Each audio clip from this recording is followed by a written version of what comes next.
Primary ignition.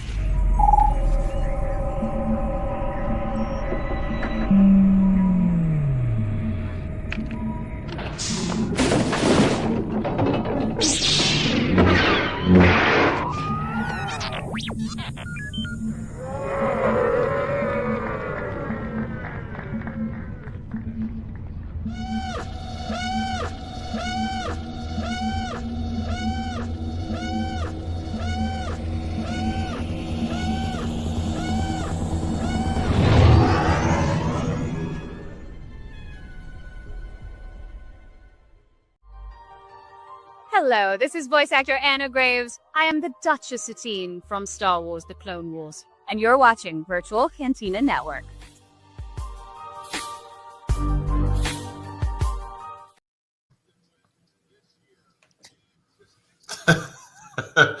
Obi-Wan Kenobi. Welcome, citizens of the Republic. Yes, I can start early with the flubs. To another edition of the Clone Wars Revisited, brought to you by the Virtual Cantina Network.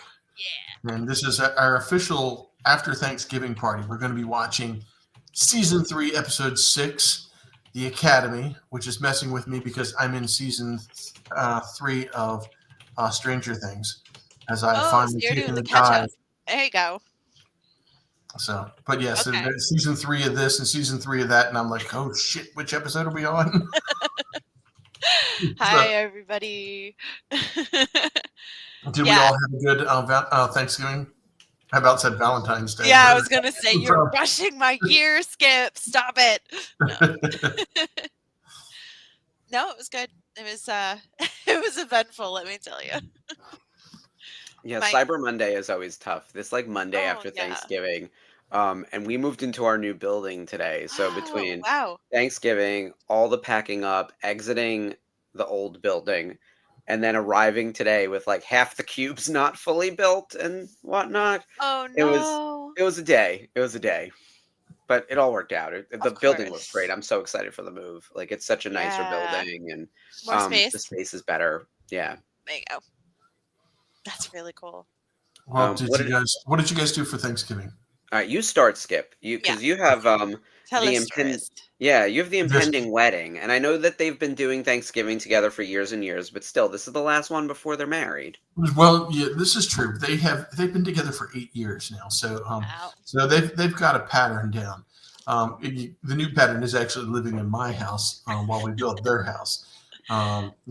Which is all a after effect of Helene. When their apartment went without water or electricity for such a long period of time. But anyway, so Bridget and I had a pretty busy couple days of Thanksgiving. Wednesday, we flipped one of our short-term rentals, so they checked out on Wednesday and then checked in on Wednesday, and then the other one checked out on Thursday morning of all days and checked in on Thursday afternoon. So because of that, I was trying to talk Bridget into, let's go out to eat. Let's go, let's not do Thanksgiving, which Thanksgiving has been at our house for a very long time. And I just told the family, I said, look, we got too much going on. We are going to go out to eat or do something. So you guys are on your own, figure it out. Make sure y'all talk so you don't show up at my house accidentally. And then it was Bridget's mom has gotten to the point where she doesn't want to travel. And then her sister decided, well, mom's not coming. Maybe we'll do something different another time, which was fine by Bridget. And then we, because I can say all these kinds of things about these ladies because they don't ever watch this show. But when Lainey, the sister, decided not to come, we invited Allie, the friend. But Allie had decided to go to Charlotte and hang out with some friends in Charlotte. So it ended up being after we flipped the house on Thursday, Bridget started cooking. Actually, she started cooking in the morning. Then she went and flipped the house and then came back and finished. But we had about 4:00 and it was literally myself, Bridget, and her friend Melissa, who we found out didn't have a place to go, and she came over. And that is the smallest amount of people I've had at Thanksgiving since I was born. I mean, my mother was infamous for anywhere from 15 to 22 people being at Thanksgiving dinner. So, but it was kind of very nice. It was a different different tradition, and it was kind of nice. I was ready for something different. Good. It's a palate cleanser, so to speak. Yes. Yeah. What did you do, Ashley? I woke up late because it was my first day off, and the cafe was closed, so I got to sleep in a little bit, and went next door to my sister's, where her 1.5-year-old granddaughter discovered phones and decided to call 911. And the town police were lovely. Like, they were very understanding, but she just picked up the phone and went, gobble, gobble, and then laughed and dropped the phone and took off down the hallway. So nobody had any idea what she had done. Police called them. And they're like, well, we're still sending someone out. So fair enough. Yeah, the officers that showed up were lovely. One of them had helped me file something there recently, and it's amazing. So she took a photo with her, and it was so cute. And my niece is now doing everything she can to not be on Santa's naughty list. Yeah, thankfully, yeah. Hide your phones from the toddlers, kids, because you don't know. I want to let anyone touch my phone because you don't know what you're going to find in there. This was like a desktop house line. Like, my brother-in-law has the house line for the business. So it was a dinosaur. It was a dinosaur desk phone. And she just picked it up and started mashing buttons and was like, gobble, gobble. And she threw it down and took off. But yeah, thankfully that all worked out. It was good to see my family and spend time with them and just kind of, just enjoy the moment and have it be quiet. This is kind of what I needed this holiday. So, and then worked all weekend, had some great friends visit the cafe, and newcomers, people who are in town for Thanksgiving, come in and check it out. So we were busy all weekend.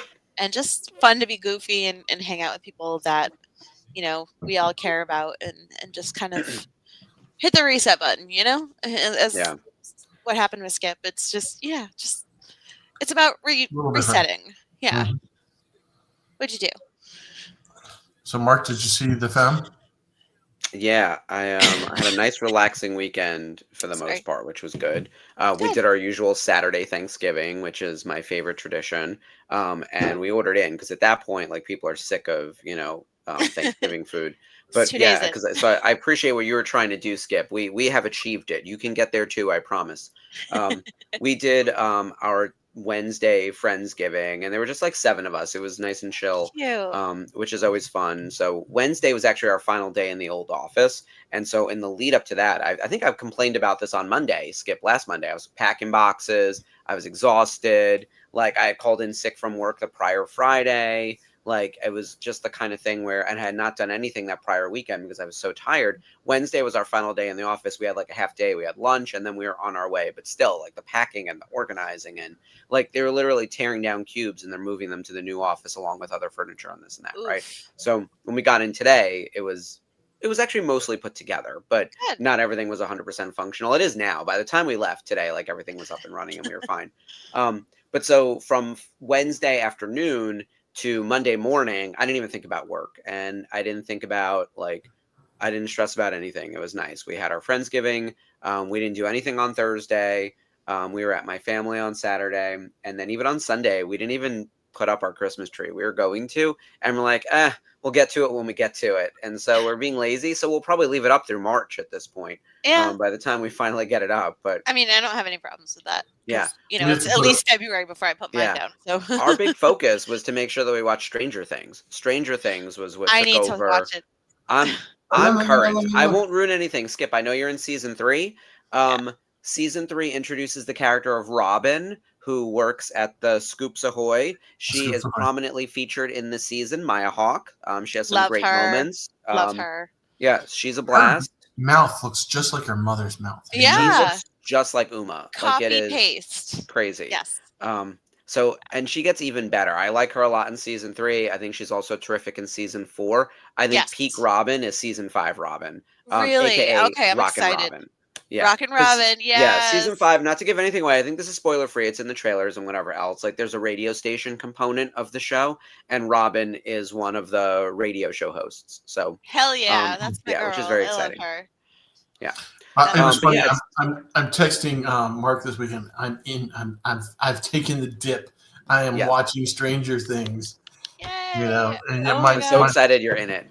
My daughter's like, my daughter loves it, so she's like, okay, you guys got to catch up before we watch season 5. So like from like the day after Thanksgiving till now, we've been watching. You know, and then I was like, I got the show tonight, guys, at 8:45. So we finished. Was episode 6, I think. Of season 3, literally the same number we're watching tonight. You're almost done then, for season 3. Yeah. But season 4 is big. It's like long episodes. They're movie length, every single one of them. I think some of them are like an hour and a half to 2 hours. And I was telling Mark this when I was texting him. This is like, man, it takes a while. I turned on the first episode and got bored with it and shut it off.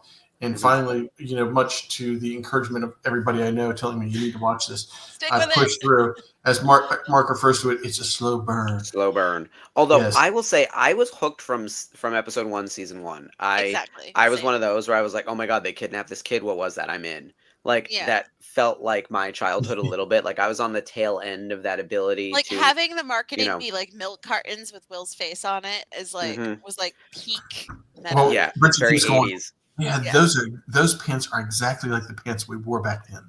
You know, she's like, you know, I think Bridget graduated in 84, you know, so it starts in 83, and she goes, oh, I'm like a junior. Then, oh, this is the year I graduated from high school, you know. So it's, and I'm going, yeah, I was in high school then. Oh, wow. That's awesome. She was 12 in this. She's 22 now. Yeah, this was 2016. And adopted a child, you know, the adulting that she's had to go through. Yeah. I mean, look, at 21, I was not adopting any children. No. I was not prepared. The memes about how these kids have aged is cracking me up. There was a woman on Instagram where she was like, Stranger Things has been on for so long, I've watched it with 3 different boyfriends. And I was like, that's awesome. And I want to be like, me too. Oh my God! Don't even start with me. Why is the gap? And then I read an article. And it's like, oh yeah, well, 2019 hits and the pandemic, you know, slows down filming and production and so forth. And then there was the strike, which also slowed down, you know, production. So they had a couple things hit them that kind of caused it. Because I was like, hold on, this is. It wasn't that bad from 1, 2, and 3. It was like 16. I keep on doing that. I kept on doing that math, going, okay, now how old are they in this episode?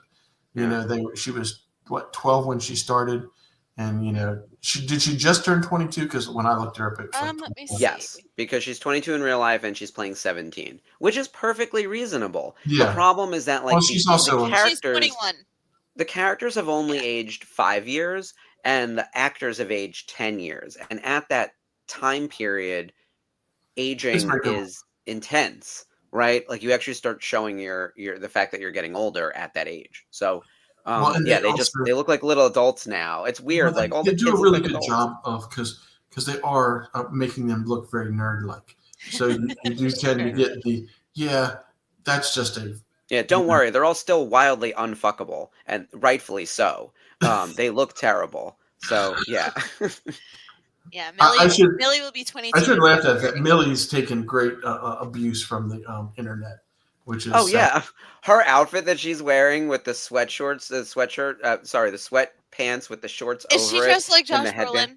Yes, it is a Goonies reference. It is a Goonies reference. Yes. Because, oh my God, does she look terrible? And I love it. It's so awful. But that's how we looked in the 80s. We looked awful. She doesn't know that. Like, this is you know, she's also copying a style. I'm thrilled she's finally speaking in like complete coherent sentences, because for the first like 4 seasons, Skip, you're still in it. It takes until the mall season, so the end of season 3. Even in season 3, she still comes across as like a little bit developmentally disabled in a way that's like really uncomfortable. It's because she's learning language, right? Like she's brilliant in a bunch of different ways, but socially awkward. But also her language skills are really subpar. Now she actually behaves like a regular 15-year-old or 16-year-old. So it's like less annoying.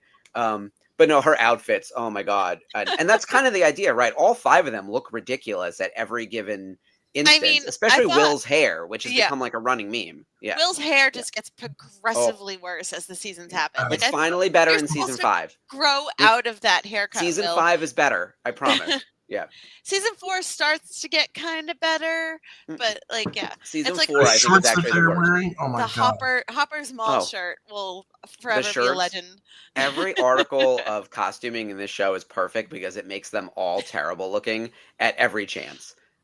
Especially in season 3 when they go to the mall and they buy all these clothes that they think are trendy, and I was like, oh God, I was like, this is awful. I'm having PTSD. Hopper's mall shirt, the pink and green one, it was awful. I'm waiting for the velour shirt to come out. Oh, you know what? Hopper's not the worst because he's often in a uniform, but prepare yourself for season 4. Hopper's storyline is wildly separated from the kids, and I won't get into the specifics, but I don't like that when they break up the group into individual missions, which they do a lot of in season 5. We only have 4 episodes in season 5, but they do a lot of missions where we're going in groups. They do that in season 2. They do that in season 3. Season 3, the biggest thing is in the mall. You see that like Steve and Dustin and Robin and Erica are sort of comboed up, right? Yeah. And then you have the other boys separately. Like there are these little cliques that form. Because when you have a cast of like 15 people, you have to create these buckets. But in season 4, there's actually a big split between the adults and the kids in a way where they don't overlap enough. And so it feels like 2 separate shows. That's my biggest complaint about season 4. Okay. Well, and that's one of the reasons it goes so slow is because you got this group over here learning this thing, and you got this group over here learning this thing, and you got this group over here, and everybody's they're not talking to each other. Because God forbid that we have cell phones in the 80s, Oh, so they solved it in season 5. Everyone has a walkie-talkie to the effect of having a cell phone. These walkie-talkies are the most powerful thing you've ever seen. They reach everywhere. They're like FBI level. Yeah, it was cute in season 1 when they used them sparingly. Now they're on them at all times, even at school.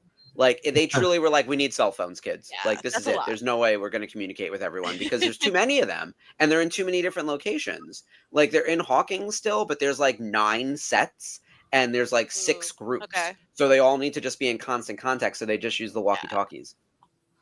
Yeah, that's not good. That's but I hope everyone is watching Stranger Things. That has been a real treat. Do. And then we're also watching It Welcome to Derry. Is everyone current on Derry? No. Oh my God, Derry is fucked up. They just keep killing children and it gets better and better. Dear God. Okay. I have no one to watch it with and I'm a big freaking wuss. So I kind of need like emotional support extra person. So I get it. I don't have that anymore. So I just kind of. I understand. I can't even watch Stranger Squeeze the Millennium Falcon pillar behind you. That'll work. Right there. Or you see it. Yeah. I have. Yeah. And also like. My mother wouldn't watch it downstairs and the dogs would probably bark all the way through it. So I'm like, okay, I'll just watch it in my room. And then I get the idea of like watching it in my room and I'm like, do I really want to do with like killer clowns and malevolent spirits up there? No, I really don't. Mm-hmm. But no, I get it. Look, it's a scary show. I got nightmares a couple times already. Really? That's saying something. It's fucked up. But the show is so good. Highly recommend. It's probably my favorite show on air right now. Okay, where would you rank it? Like It Chapter 1, It Chapter 2, and Welcome to Derry. Where do you rank that? It's on par with Chapter 1. That's how good it is. Okay. Yeah. I like to hear that. Okay. Yeah.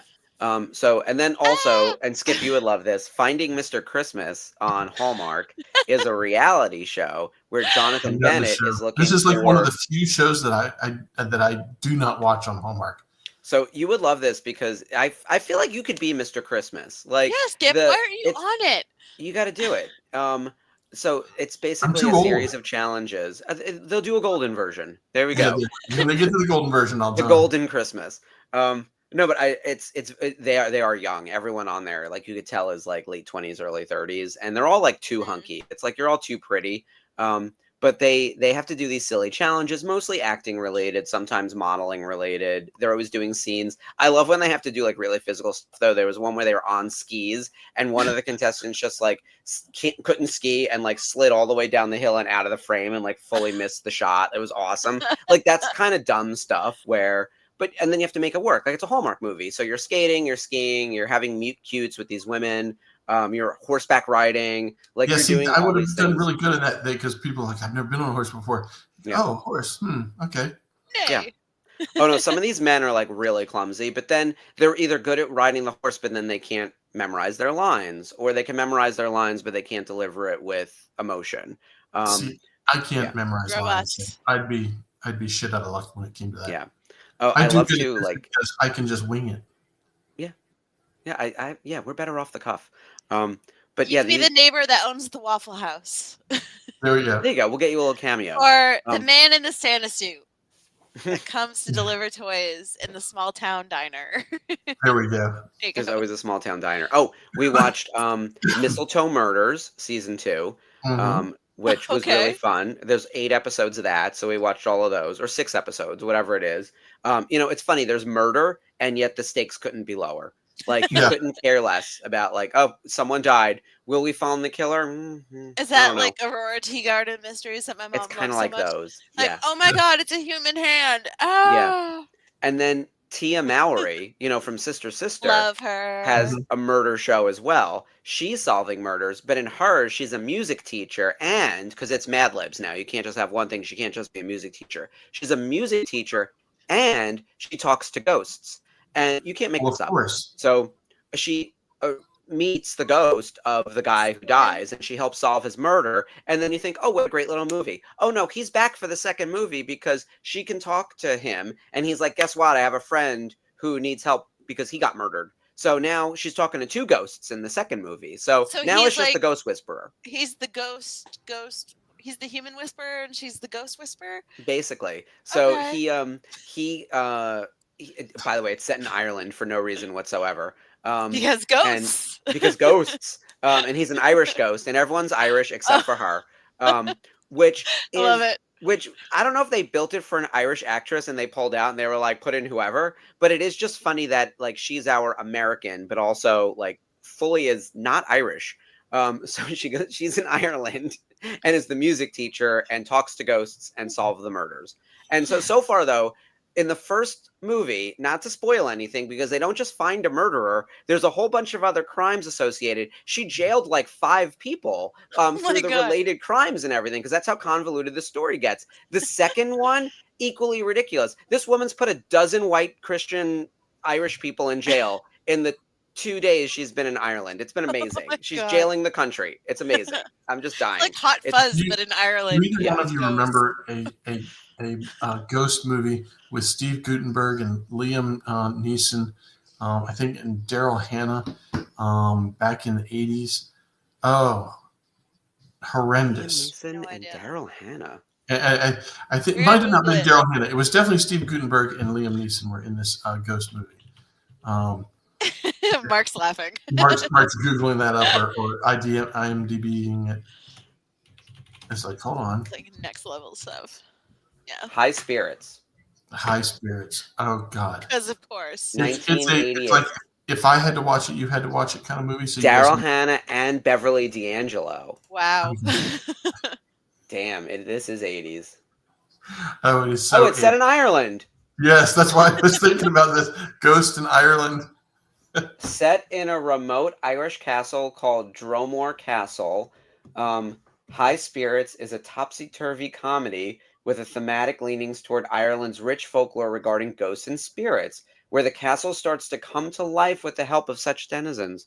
All right, so it's the Haunted Mansion in Ireland. Look, I think they went Ireland because Jessica Fletcher from Murder, She Wrote was constantly going to Ireland, and there was always some bullshit ghost story kind of thing. She had like a love interest in Ireland or something, or was it London? Anyway, he was like a detective or an MI6 agent or something like that. Oh, yeah, the British guy. Yeah. That was separate from the Ireland stories usually. Okay. But yeah. We watched every season of Murder, She Wrote a few years ago, so it's like fresh in my head. But these Hallmark movies are getting more and more convoluted, Skip. I don't know how you're keeping up with them. You can't just be one thing anymore. We watched the new one with Jonathan Bennett where he's got 2 siblings and they all go on a cruise with their parents. Oh, yes. And that should be enough. But it turns out that it's going to be the dad's last cruise because he has Parkinson's or something. And I was like, what the fuck? Like, yeah. Why are they like this? This is not holiday cheer. Yeah. Oh yeah. It's and there were so many plot points. They get dropped off at the port and they don't make it back to the cruise, so they have to like chase down the boat. Like I was like, who's writing the conflict in these movies? They just pull him out of a hat. That's what it comes down to. They switch just his shake the hat sexuality. and pull it out. What's the middle child's name in that show? They switch his sexuality. He's with a woman one week, and then next movie he's with a man. You're not talking about Jonathan Bennett. Yeah, the host of Finding Mr. Christmas. Finding Mr. Christmas. No, he's gay in the cruise movie. Yeah, but there is another movie that he did where he was not gay. All right, that's not believable. But I'm gonna find that movie. He's in a movie with those other guys, the groomsmen. Yeah. And they all are getting married. He's gay in that one too. I can't think of a movie where Jonathan Bennett was playing heterosexual, other than Mean Girls. I'll have to look it up. All right, you're gonna have to find that for me. One. Yeah, that's the only one. He's like the Hallmark Jonathan Bennett. I was like, wow, working both sides of the street, Mm-hmm. Yeah, bisexuals are scooping up all of them. But yeah, he's hosting the Mr. Christmas thing, and there was one gay contestant, and he made it like halfway, but he was never going to win. But like there was a gay guy out of the 10, and I was like, okay, that's good at least. The new episode comes out tomorrow night. What are the statistics on that? What is the gay men population of all men? Oh, it's like 3%. Like we're real rare. Like let me tell you something. I must be a magnet for him because I know a lot of gay men. Well, here's the other thing. A lot of gay men in my life.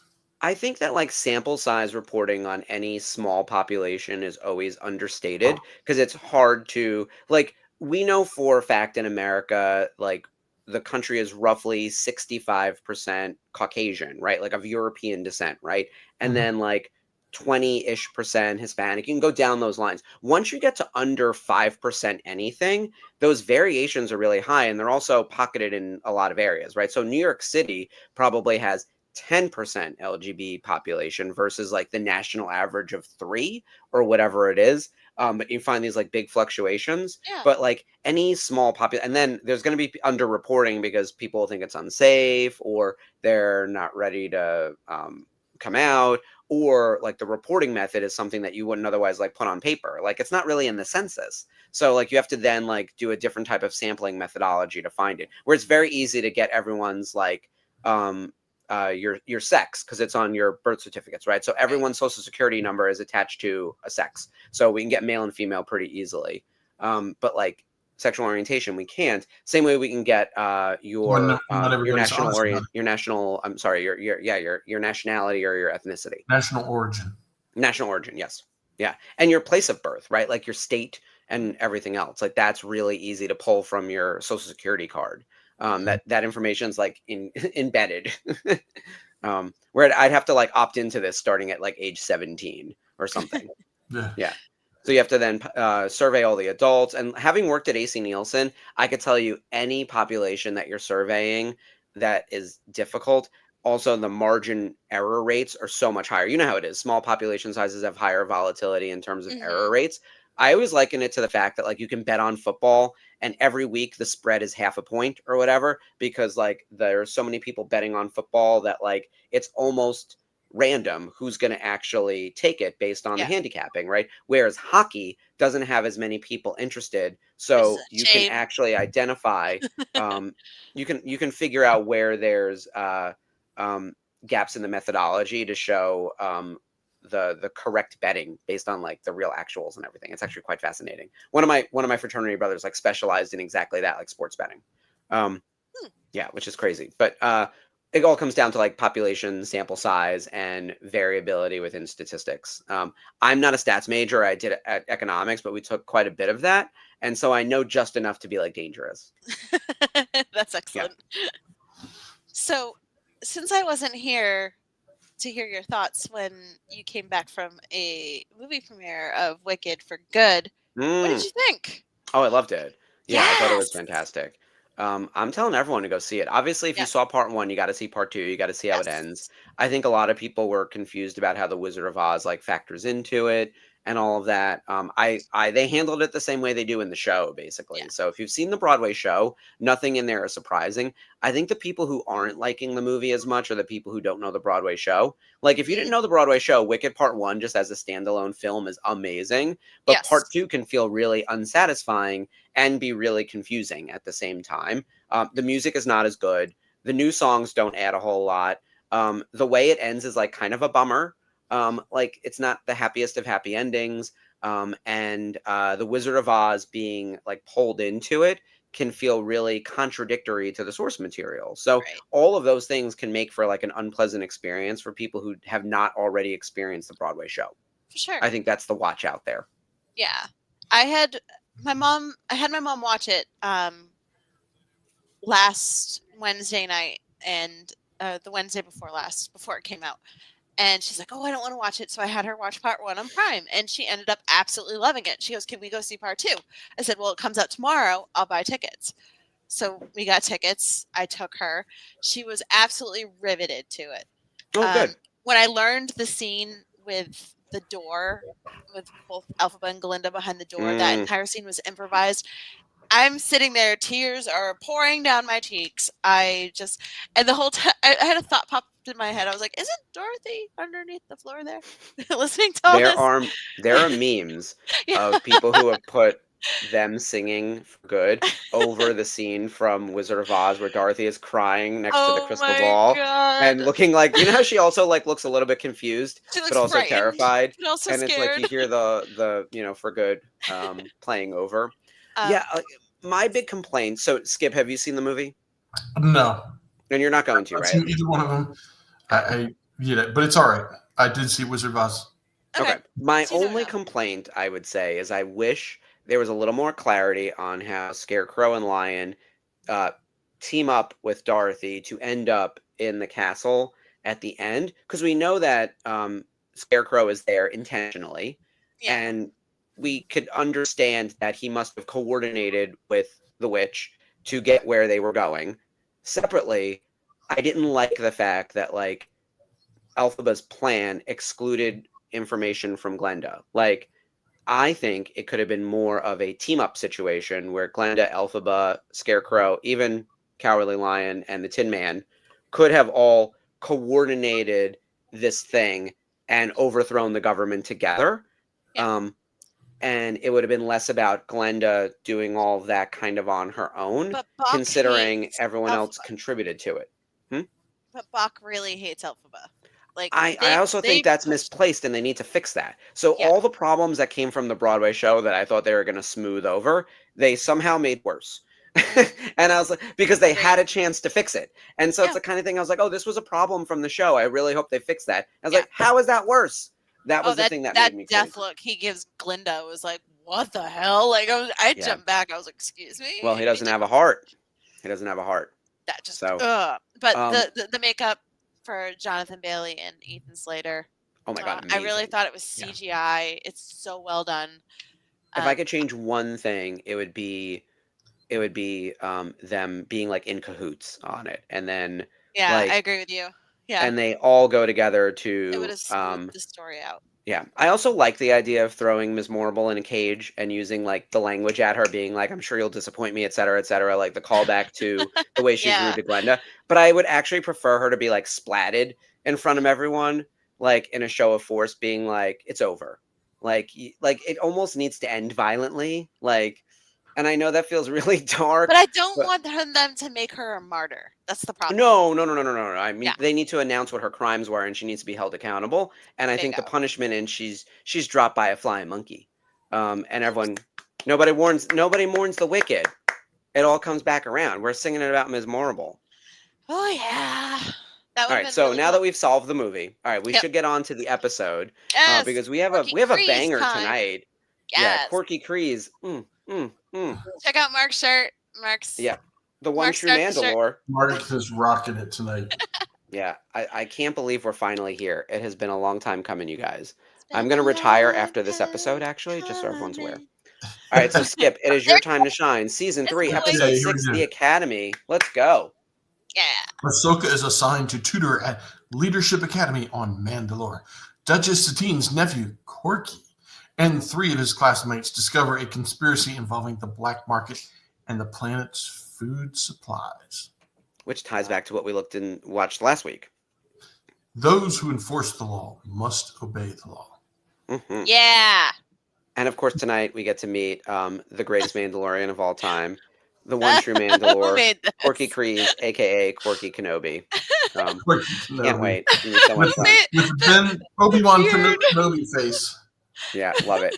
I'm telling you, if he ever appears in live action, I'm already insufferable. I kind of want to do a Korkie cosplay and dye my hair blonde and go full on, but keep the beard in and be like Korkie Kryze Kenobi. But it's a problematic sequence of letters, so it's just got to be Korkie, just Korkie. But all right, I see let's what you get mean. ready. Okay. Let's get ready to hit that countdown. Season 2, Episode 6, The Academy. Cue up your Disney Plus machines, and here we go.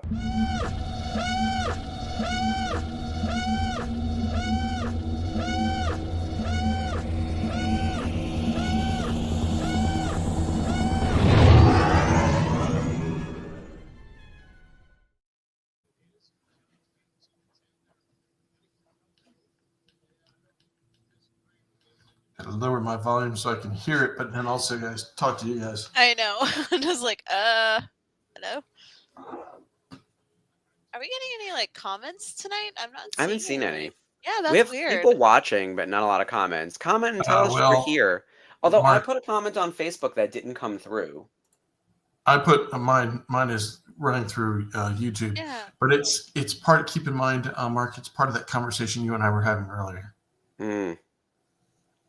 I'm going to put up this hello there. Because there's proof of life. This is from me. I just truly am so excited to be talking about Korkie Kryze. That is a fantastic photo of you and Chopper and the candy corn loaf cat. Isn't that fun? Yeah. I love that so much.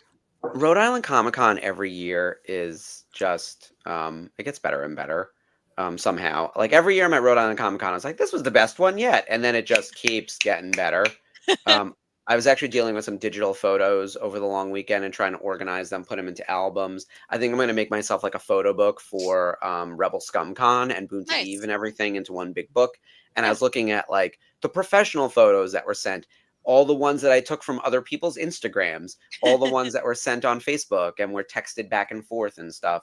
And then I realized that I didn't get most of the photos from our trip to California. So I still need to do that. Like there's just so many things. I'm like, oh my God. Yeah. It became incredibly overwhelming. And I was also trying to do my Black Friday shopping and accomplish nothing. Like it was it was one of those weekends where I did a lot of like spinning my wheels. I hear you.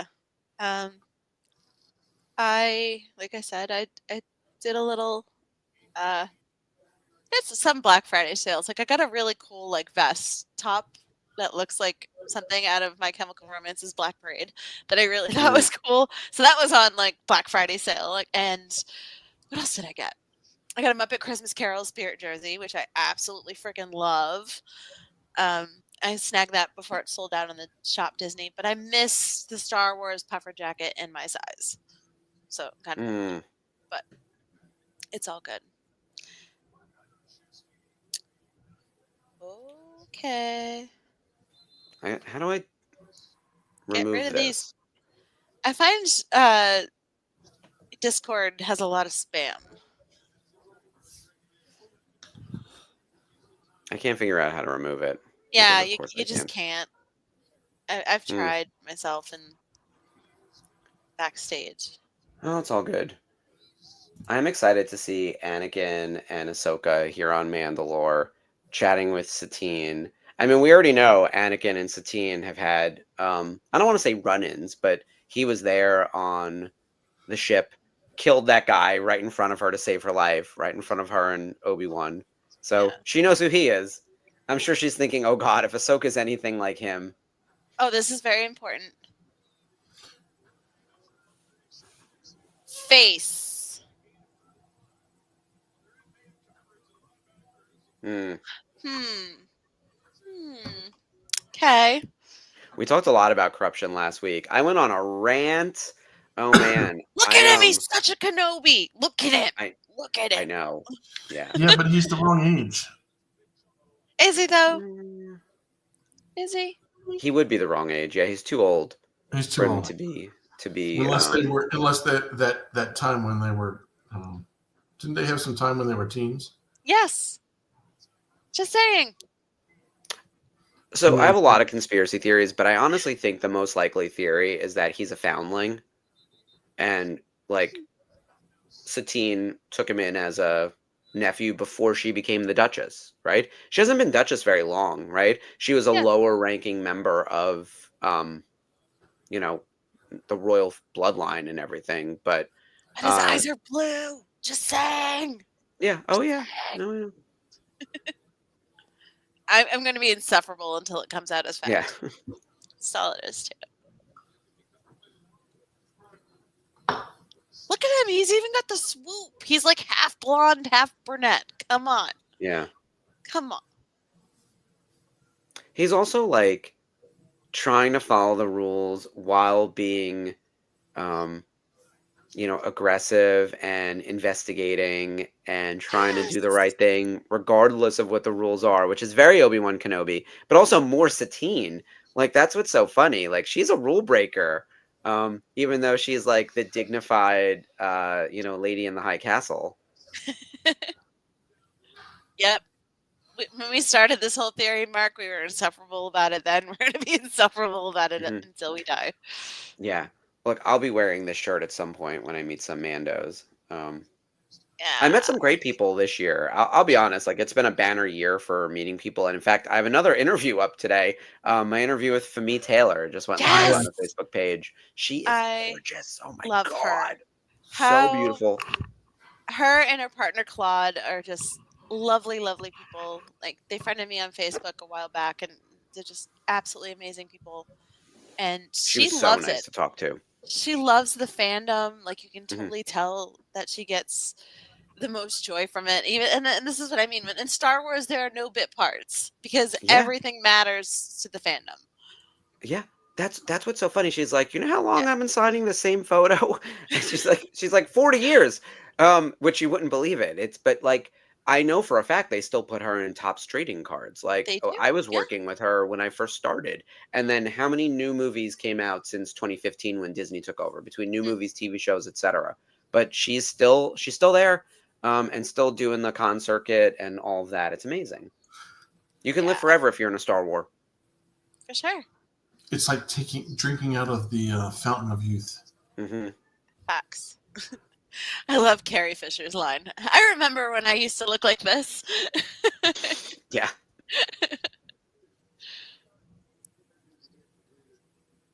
Oh, geez. So I figure these kids are probably about 14. These clumsy bitches. 15. Yeah, they're about 14. That's just obviously... Saying. You guys know who's in the cloak, right?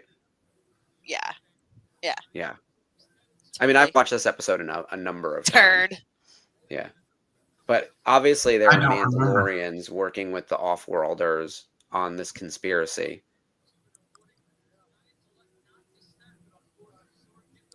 Girl. Save your friend. Save him. Oh. Save him. Like, bro, you lucky. Oh, that was close. You could have lost a foot. That piece of trash. Oh, someone's data pad.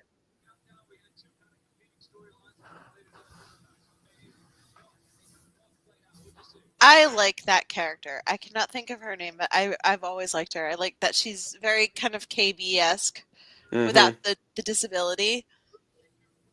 Look at that. He's got the Kenobi eyebrows and everything. Come on. I know. Come on. It's very serious eyebrows. And I just need him to say hello there.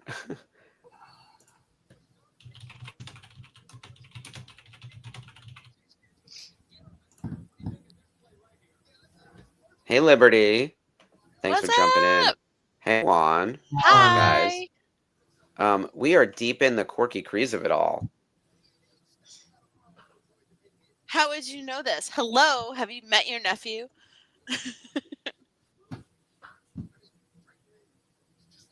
I'm glad that they were like, you know what we're going to do is we're going to show you this scandal, and we're going right to the top. Can you imagine? You're like, I'm not going to call the police. I'm going to call the president.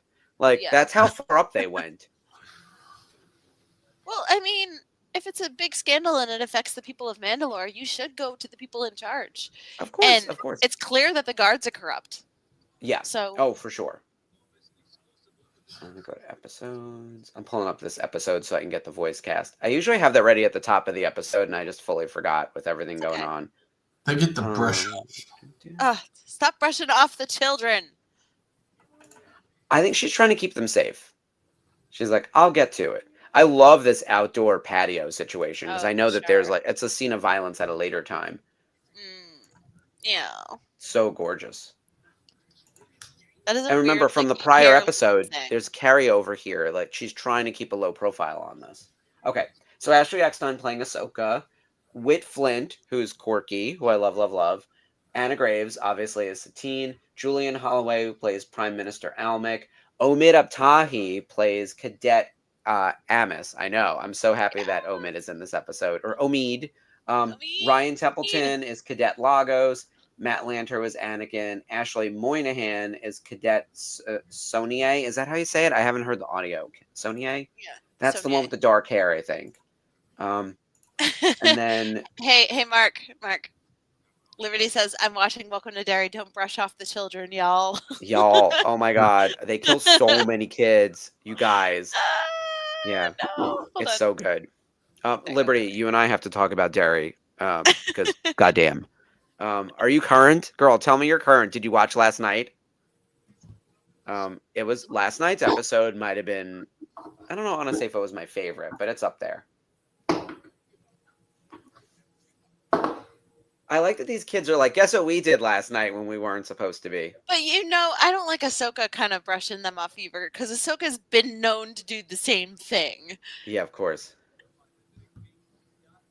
My Aunt Satine, the woman who runs the whole fucking planet, said, don't do anything about it. So we're doing something about it. The government official who's responsible is going to meet up with us tonight so we can hand over the evidence. He's right, though, that he's quoting her being like, citizens have a duty to expose corrupt officials. Yeah. So we're going to examine all the facts and the people involved before we act. There we go. That's very smart. Oh, I would force choke him. Ahsoka's like, How dare you be more impulsive than me? There can be only one Skywalker Padawan. They're creating a longer game. Also, these kids are so bait. It's like...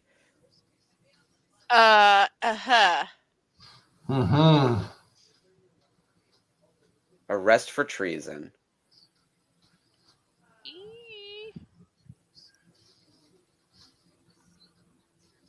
This is why they went right to the top. Hey, you're beating up children. Congratulations. Oh! You got amazing. Ahsoka comes to the rescue. And here comes, Ahsoka should actually kill all of them. Yeah. That's the one, yeah. Well, here's the thing. Liberty, I do think she believed them, and that's why she's, Yeah, so she's here.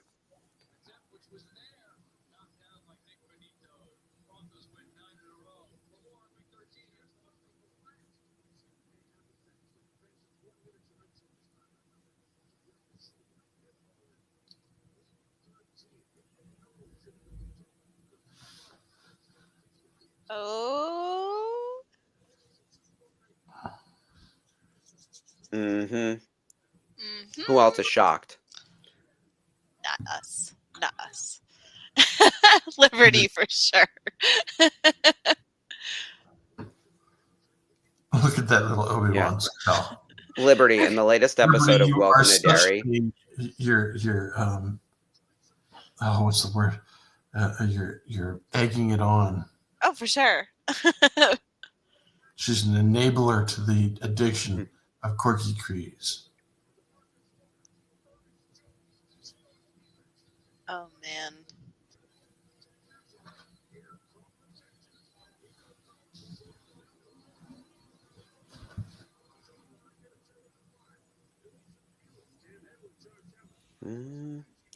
Liberty, when it comes to Welcome to Derry, I actually think the prior episode might have been my favorite when they go into the tunnels, but last night we get a lot of backstory about one of the characters. I won't give anything away, and I've been waiting for it because I've known about her because of a costume.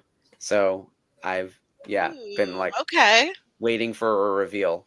Oh my god, force choke him. Look at how big his neck is. You can force choke so much. It's just like, oh, it's so meaty. It's so chokeable. You got a very chokeable neck. Chokeable neck. Yeah. That man is the reason why Maul takes power. Mm-hmm. Satine would have been all right. Don't yell at Ahsoka. We trusted you. So good.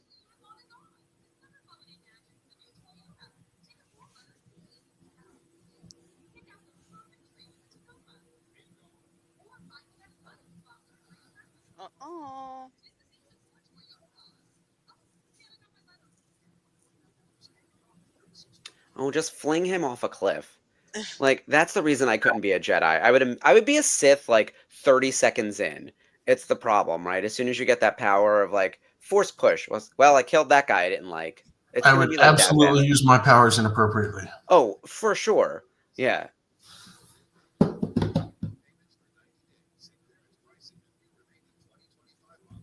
Oh yeah, Sherry, we talked about Welcome to Derry, Stranger Things, Thanksgiving, our conspiracies on Korkie Kryze. It's been a good time. Forever Kenobi. Even more so than Rey. Wouldn't it be crazy if Korkie was her dad? Just saying.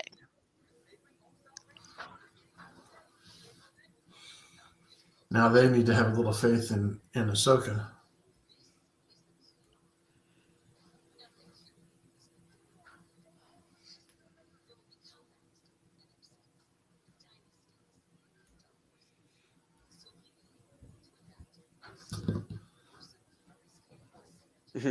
I always like that, where it's like, you'll know it when you see it.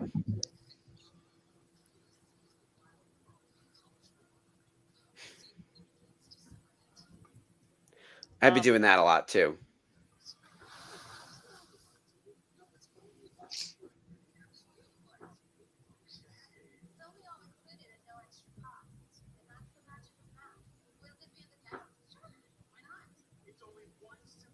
The way they walk is so weird. It's like... It's clunky. Yeah. That animation is very clunky. Is that D playing the soldiers?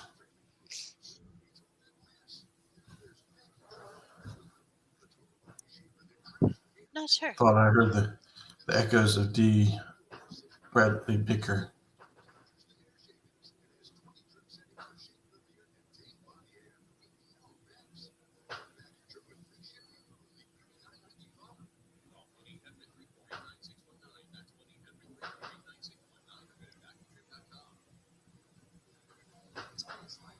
Was it though? Was it? Yeah. I do think it's funny that these people think they could actually take her in a fight. Like, it doesn't matter how many of them there are. Like, she has the Force.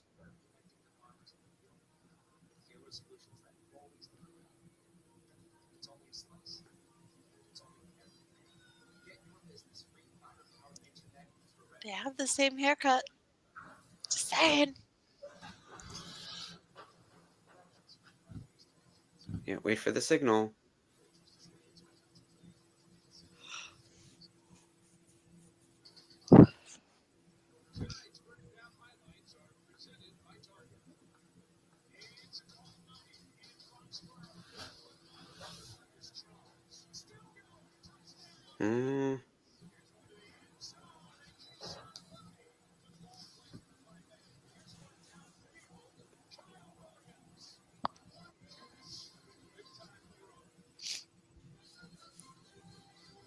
The war's disrupting trade. Oh boy.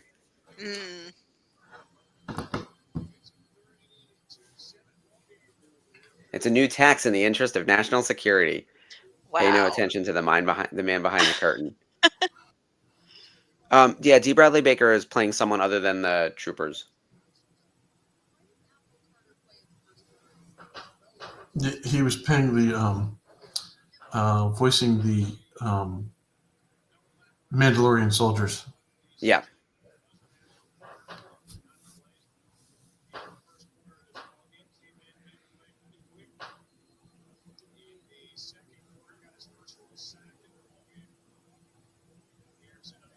All right, let's move. Sounds awfully Australian.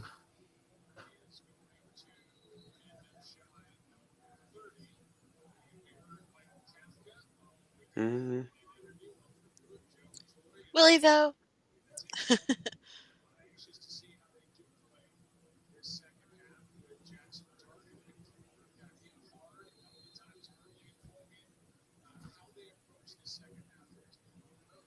Even handcuffed, she's kicking his butt.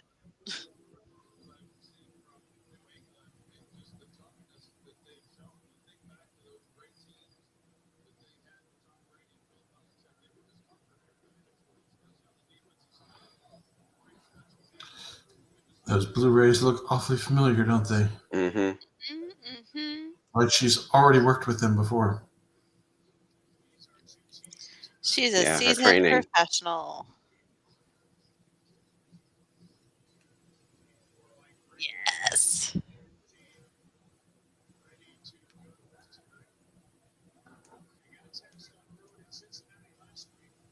Mm-hmm. I do think you have to kill your enemies. It is the number one mistake that the good guys make. And definitely Satine never learned that lesson properly. Yeah, we should have killed Maul multiple times. We should have killed him. That's why I think like dropping Morrible from a flying monkey, like splat style, like, and then you play Nobody Mourns the Wicked, like at the end. She's the big bad of the series. It's her, and you vanquished the wizard, so you know. And we've still not seen the. That's how a mother holds her child. Say adopted nephew. Yeah, I think they have to say that family. Though. They have to say that though. It's true, Liberty. We try to kill them. We all try to kill them all. It just doesn't take. It doesn't. And you know that Shadow Lord is just going to establish him more and more to become the Mortis son, like, and the true embodiment of the dark side of the Force. You think so? Like, I think that'd be fantastic. Without a doubt.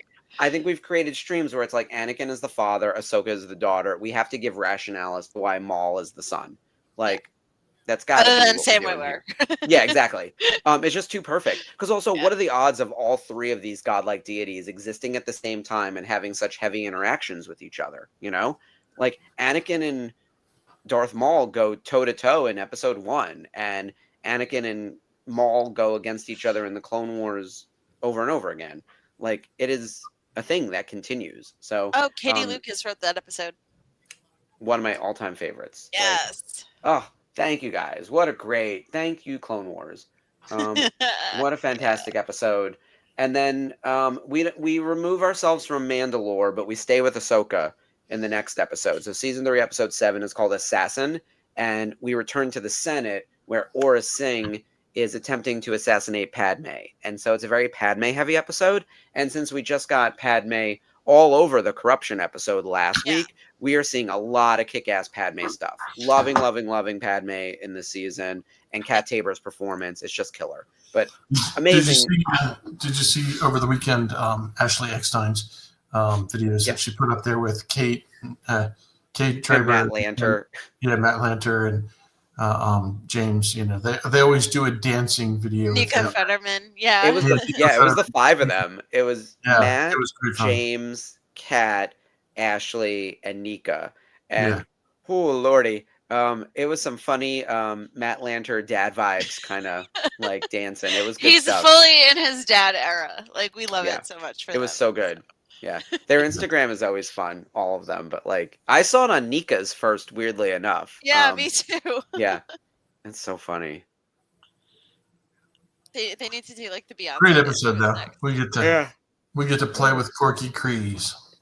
We won't see him until we get to after Duchess Satine has died, I think. Yeah. Because it's a Bo-Katan episode. Let me double check. Or Obi-Wan season 2. Oh wait, no, he's in what am I saying? He's in the episode where she dies.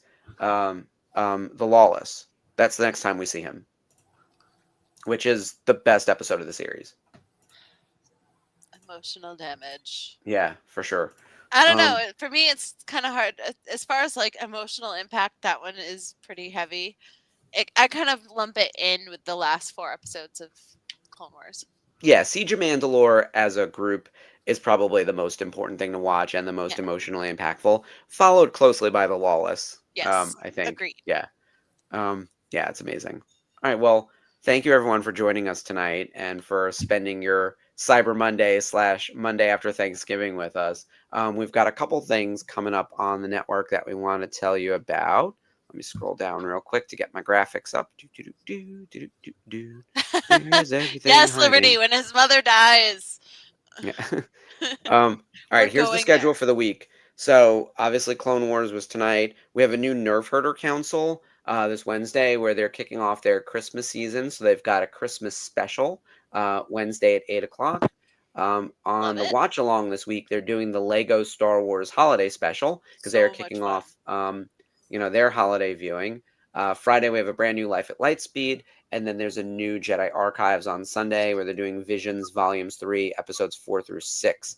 I am so excited about all things holiday, and I can't even remember if we've watched the Lego holiday special on the channel already, but this is a really stupidly fun one. Yeah. Did we do it last year? Yes. Or the year before. I think the year before, I think it was. Yeah. Okay. Yeah, I knew it had been a minute. My favorite part of this is all 3 of the James Arnold Taylors of Obi-Wan like talking to each other where they all say hello there to each other. Because I just like that they all have holiday sweaters and they're just like chilling on the Falcon. So great. And Poe is really good in this one. Yes. And Helen Sadler plays Rey. That's Matthew Wood's girlfriend, and Matthew Wood plays Kylo Ren.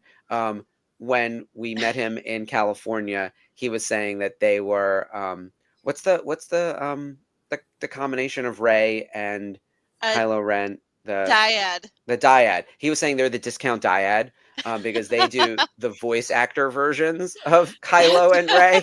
I fucking love Matt. He's so great. Yeah. So check out Matt Wood and Helen Sadler and the rest of the awesome Lego cast on the watch along this Thursday. Cool. Liberty says she loves the actual holiday special. Hot take. Sorry. Yeah. No. It's what's that time of the year? It is. It's Thanksgiving is the time of the year for the holiday special. Yeah. Life. And look, we're going to be doing all Christmas. I should actually click back to this real quick, but all month long on Thursdays, we're going to be doing holiday related content leading up to New Year's. And then we'll have our New Year's year-end special like we always do. So if you have any recommendations for Christmassy stuff to watch, and maybe we'll do the original holiday special. I wouldn't be opposed to it. I think that could be a lot of fun. I know we're going to do something for Force Awakens because it is the 10th anniversary. Yes, and it is one of my favorites. It is what renewed Star Wars for me. And I know it gets a lot of hate, but I don't care. It's my girl Rey. Yeah, my boy I love Finn, Force Awakens. My boy Poe. I love them so much. It introduced so much possibility, and I am really excited. We're going to be watching. Yeah, it's gonna be great. Sherry says Die Hard. Yeah, not Christmas maybe. until not Christmas. Somebody's fallen off the Nakatomi Plaza. Yeah, Hans Gruber has fallen to his death off the Nakatomi Plaza. I agree with that. All right, one other quick announcement. So we put this up on the 26th.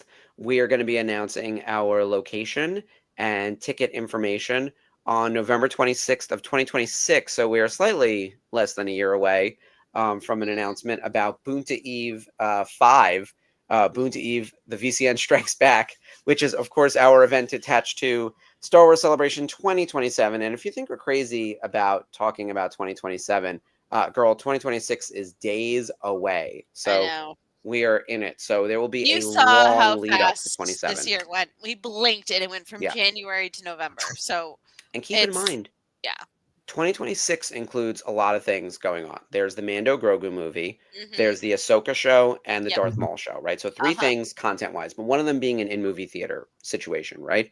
We also have the Family Vacation and Rebel Scum Con with Boonta Eve and Rhode Island Comic Con. Those are just like the big things. Never mind, there's San Diego Comic Con, New York Comic Con, all the other small-scale cons across the country that we have presence at. Like, there's a million things, but those are major things we're doing.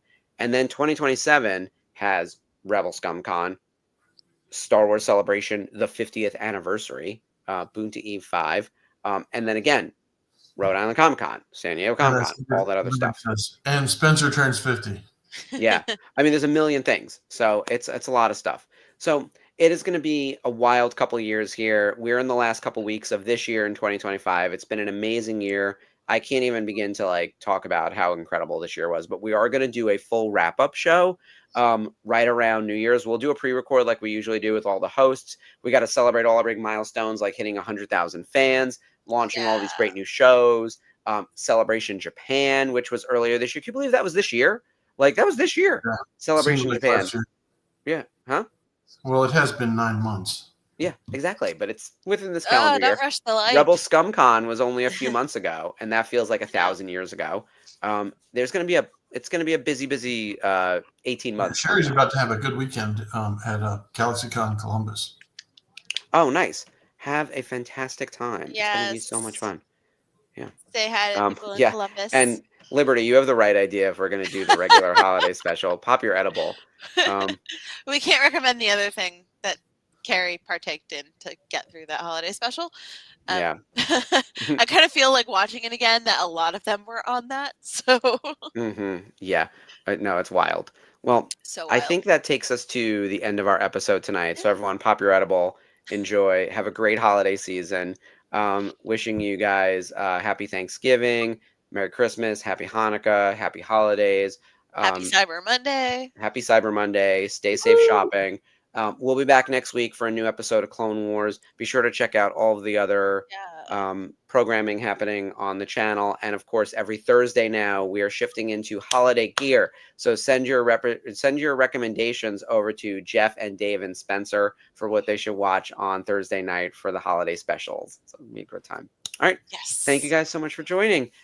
We'll see you next week. And as always, long live the Republic. Bye, guys.